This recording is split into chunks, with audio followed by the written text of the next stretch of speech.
All right, Melissa, thank you. I have moved into the Fox 26 newsroom. You know, since we can't just print our own money like the government, we're going to have to learn to live within our means like Mama June and family. You watch that Honey Boo Boo stuff? All right, here to help us define what a budget is and how to create one are Lance Roberts, the host of Street Talk Live, and Charlotte Stallings, a financial coach and author. Thanks to both of you. I know you're big Honey Boo Boo fans. We can take some lessons from the 25-cent cheese balls there. So, Charlotte, before you even, I know we talk about budget a lot, and that's that evil word, budget. But before you even said it, you got to ask yourself some questions, and where do you start? Well, you start by first deciding that I'm going to commit to budgeting. That's something I'm going to do in my family, with my household, on a regular, consistent basis. And then it's really important to say, why am I doing this? You know, what is the goal? What's the whole outcome or purpose? Create a vision for, or a visual for what you're trying to accomplish. Reduce the bills, create extra money to do the things that you like, whatever that might be. So start there. Also research different tools to help you budget, whether that's putting it down on a sheet of paper, creating a chart, if you will, or finding great apps like Mint.com or Easy Money, whatever works. Find those things. Lance, there's a lot of things that a person wants. I want a big dinner at the Red Lobster. I want a new basketball. You've got to define, you say, the difference between wants, what you want, and what you really truly need. That's right. And look, when you get down to the budgeting, and she makes great points, and one is to make sure that your spouse is on the same page with you. It's impossible to run a budget when you're trying to do it by yourself.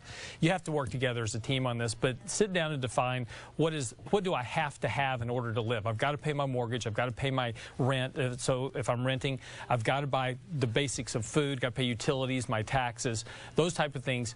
Those are your needs. Everything else is a want from there, and those are where you have to really start watching where you're spending money. And Charlotte, you say there's some wiggle room when it comes to food. Well, I mean, yeah, those are one of the expenses we consider a variable expense. It can vary from month to month. There are fixed expenses, your rent, your mortgage, your car payment. Those expenses aren't changing, but wiggle room with the food, yes, we could go there, we could overspend, but we don't want to do that. So watch that area. And Charlotte, I think something that a lot of people struggle with, and Lance, you can talk about this too, is tracking and recording what you spend. If I didn't have my wife, I'd be in big trouble, because she's the one who goes through the credit card bill every month and sees, okay, we're spending this much eating out, we spend this much on gasoline. Right. But you got to track where you're spending your money. Right. I call it TRM, track, record, and monitor. It's really important to do all those things to be able to determine, here's our income, here's our outflow or our expenses. You know, am I on budget or off budget? So we have to track. Keep those receipts every day. I call it 15 minutes. 15 minutes a day to just look at what you've done, lay it out, look at the checkbook, look at what you've done online. Okay. Right, and there's some great apps, like she mentioned one earlier called Mint.com. It's great. You link it up to your bank account. It tracks everything you spend. It puts it into categories for you.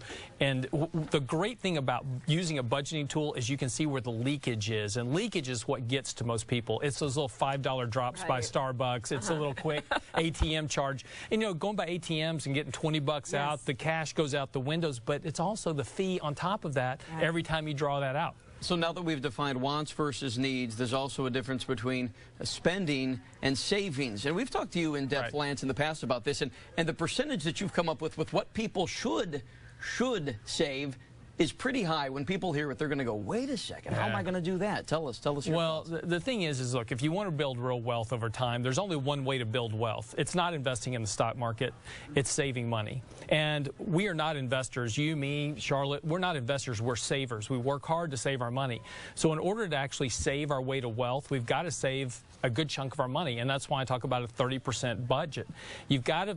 And that's a combination of your 401k, your IRAs, along with just liquid money, you know, that you have on hand. Exactly. You know, and it sounds like a high number, but it's really not. Once you start, you know, if you contribute the max to your 401k plan, for most people, that eats up a good 15% of your savings right there. So the rest of it becomes a function of putting that money away, getting your budget in line.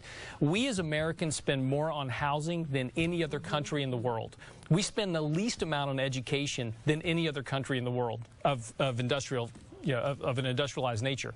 We've kind of got our priorities backwards. Yeah, people want to live in the big house and become house poor because you're putting all your money into a mortgage as opposed to living underneath your means. Yeah, and that leads to a point that's so vital. In order to be able to save, as Lance is talking about, we have to decide. It's a choice, as we said at the beginning, committing to budgeting. What are we trying to do and accomplish? But we have to choose to live beneath our means. We can't spend every dime that we bring home. What do you think a realistic budget does for a family, not only providing financial stability for the future, but also mentally? Well, it does what Lance has talked about. It helps us to be able to save. It helps us to identify where there are gaps, where there are leakages that we can plug and do something about. It really puts us in control. So from a mental aspect, I'm not being driven by, here's what comes in the house, here's what I want, but by a plan, a strategy to help me. And it helps on that impulsive spending. Ooh, can really help there. Well, and Lance, don't you think it also takes a mindset shift? Because a lot of people are so used to, I'll put it on the credit card. I'll spend a little bit more than maybe what my paycheck is bringing in. I mean, you've got to kind of like sticking to a workout routine is a financial routine here. Well, it is. It's a discipline. You've got to do it, but you've got to understand what the long-term goals are. As Dave Ramsey always says, you can live like nobody else today, so you can live like nobody else tomorrow. It's your choice. You have the choice to make.